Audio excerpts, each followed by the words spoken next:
همراهان همکاران گرامی درود بر شما. امروز تصمیم داریم با کمک آقای بزازان، یکی از آفرایدرهای خوب مشهد، نحوه کار با یکی از کاربردی ترین قطعات آفرود و امداد رو بهتون توضیح بدیم.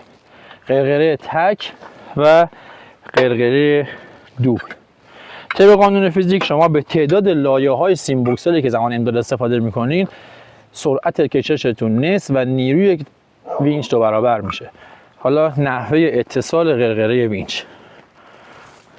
ببینید سیمی که از وینچ میاد داخل قرقره میفته، این قسمت برگی میاد روی قرقره، قسمت اول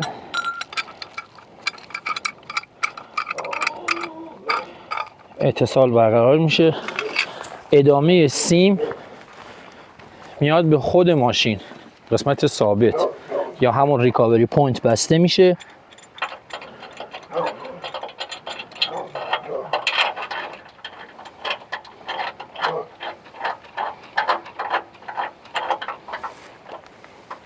ببین چون محکمش کنم عزیزان.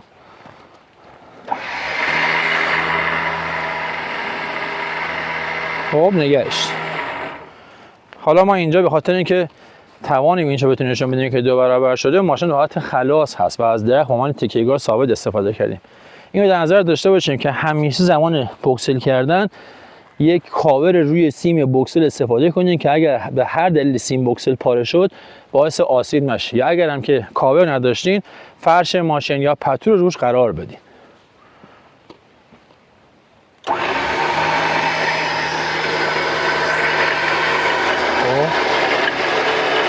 از ماشین بگیم. خب